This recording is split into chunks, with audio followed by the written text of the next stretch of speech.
Assalamualaikum. Hari ini kita buat satu sesi PLC online yang simple, iaitu bagaimana nak menggunakan function section dalam Google Form. Saya yakin ramai dah memang cakap menggunakan Google Form.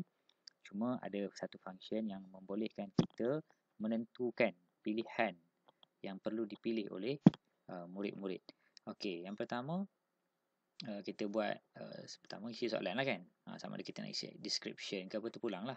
Okey, mudah cerita isi soalan lah. Contoh ni saya menggambarkan kita sudah berada di tahap yang kedua lah. Tahap membina yang biasa tu dah semua menguasai.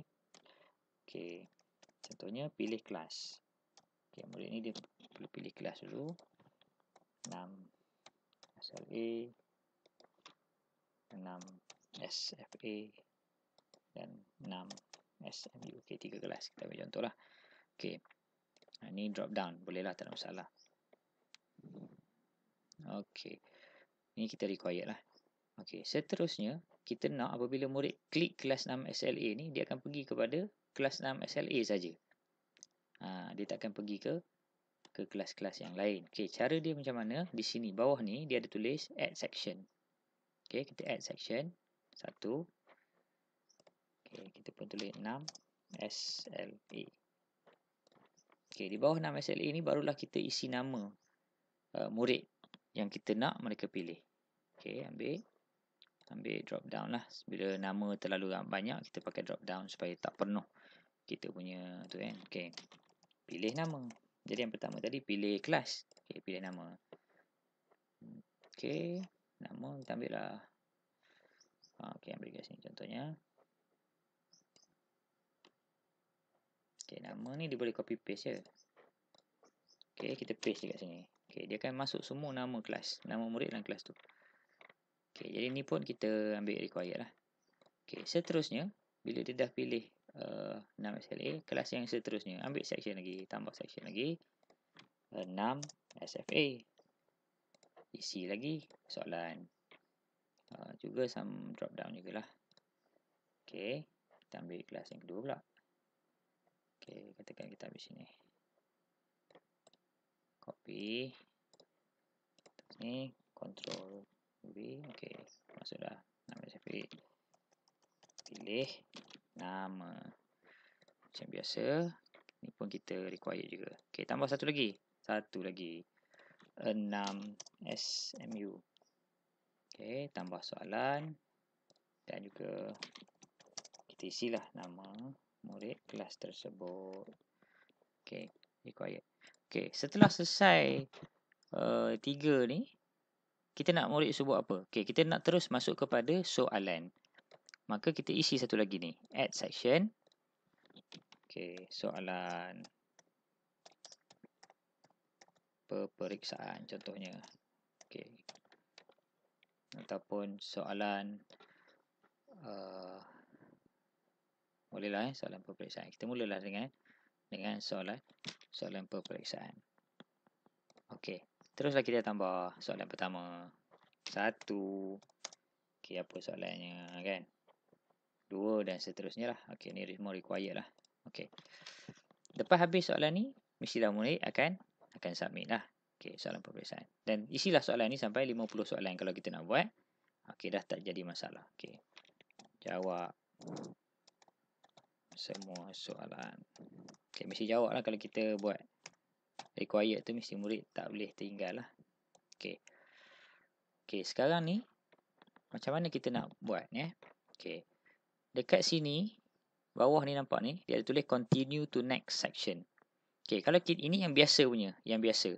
Maknanya bila kita pilih mana-mana pun, 1, 2, 3 ni salah satu, dia akan terus pergi ke section yang kedua juga. Pilih 6 Sri Fansuri, dia akan juga pergi ke 6 Sri Lanang juga. Okey, caranya ialah, ni ada titik.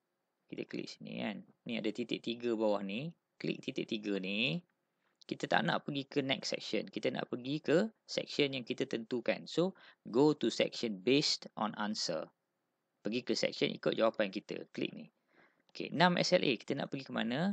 Klik bawah ni. Ambil 6 SLA lah. 6 SFA. 6 SFA. 6 SMU. 6 SMU. Okey.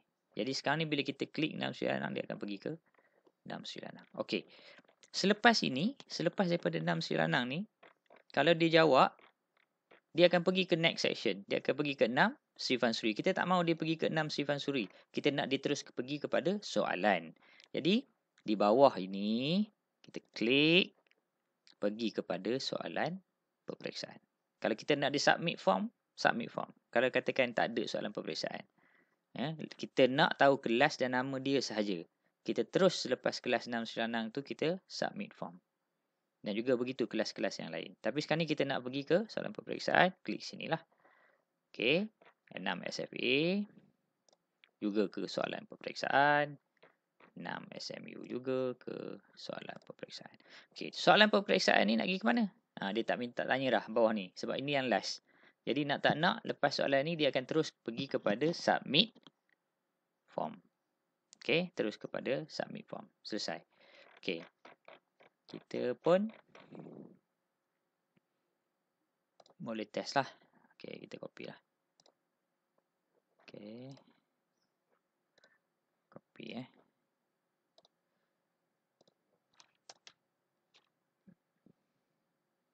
Okey, kita test. Okey, testing Pilih kelas. 6 si lanang.